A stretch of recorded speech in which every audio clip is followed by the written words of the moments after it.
Assalamualaikum warahmatullahi wabarakatuh. Perkenalkan, nama saya Muhammad Askatorik. Saya dari kelas 11 IPS 1. Di sini saya akan menjelaskan tentang KD 3.3, yaitu tentang kesetaraan sosial.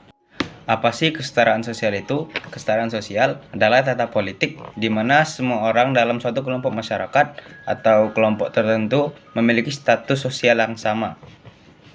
Oke, selanjutnya kesetaraan sosial dibagi menjadi diferensiasi struktural, stratifikasi sosial, dan dinamika masyarakat dalam keberagaman.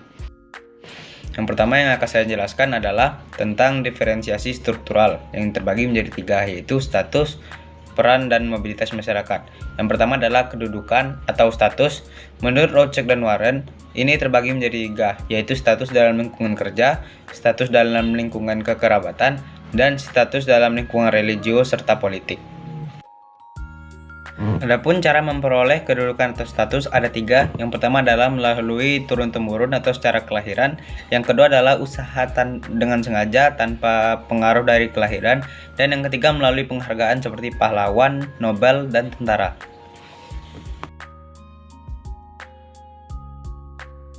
Lalu B. Peran atau role. Peran merupakan aspek dinamis dari kedudukan atau status yang merupakan apabila kita telah menjalankan suatu hak atau kewajiban dari sebuah kedudukan, maka kita telah melaksanakan satu peran. Lalu yang C adalah mobilitas sosial. Mobilitas sosial adalah perpindahan suatu kelompok atau seseorang dari lapisan yang satu ke lapisan yang lainnya. Selanjutnya kita masuk ke diferensiasi sosial. Apa sih diferensiasi sosial itu? Diferensiasi sosial adalah pengelompokan horizontal yang didasarkan pada suku, ras, etnis, klan, dan agama. Ini juga disebut dengan kemajemukan sosial.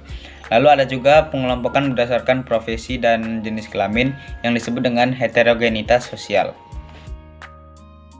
Selanjutnya kita masuk ke jenis-jenis diferensiasi sosial. Diferensiasi sosial terbagi menjadi 3. Yang pertama adalah diferensiasi tingkatan, yang kedua diferensiasi fungsional, dan yang ketiga adalah diferensiasi adat. Lalu ada juga bentuk-bentuk diferensiasi sosial seperti diferensiasi gender, diferensiasi ras, diferensiasi suku bangsa, diferensiasi usia, diferensiasi agama, dan juga diferensiasi profesi. Oke, selanjutnya kita masuk ke submateri berikutnya, yaitu tentang stratifikasi sosial. Merupakan penggolongan atau pembedaan masyarakat secara vertikal, karena yang tadi horizontal, sedangkan yang ini adalah vertikal. Menggolongkan masyarakat ke dalam kelas-kelas secara bertingkat-tingkat dari status yang disandangnya. Selanjutnya kita masuk ke dasar-dasar stratifikasi dalam masyarakat. Ada 4. Yang pertama adalah ukuran kekayaan, yang kedua adalah ukuran kekuasaan seseorang, yang ketiga adalah ukuran kehormatan seseorang, dan yang keempat adalah ukuran ilmu pengetahuan seseorang. Selanjutnya adalah sifat-sifat stratifikasi sosial. Stratifikasi sosial memiliki sifat, yang pertama adalah bersifat tertutup, yang kedua adalah bersifat terbuka, dan yang ketiga adalah bersifat campuran.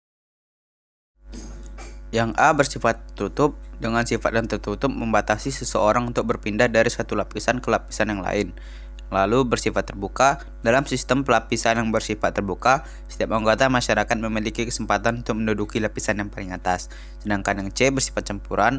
Dalam sistem yang bersifat campuran akan kita jumpai bahwa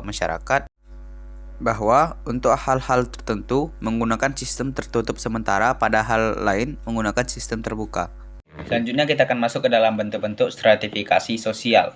Stratifikasi sosial memiliki 2 bentuk. Yang pertama adalah sistem kasta.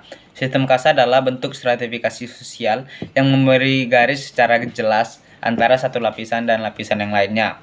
Dan sifatnya sangat kaku, seperti yang terjadi di India.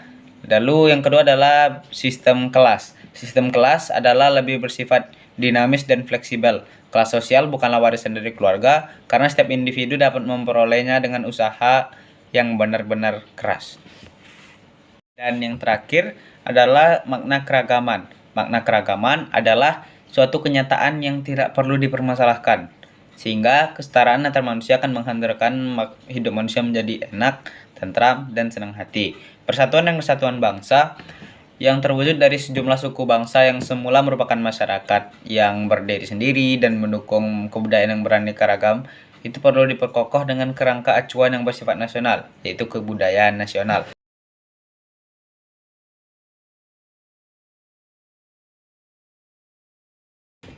Meskipun menurut sejarah, masyarakat Indonesia relatif berasal dari nenek moyang yang sama, tapi karena keadaan geografiknya, akhirnya masyarakat Indonesia bersifat majemuk.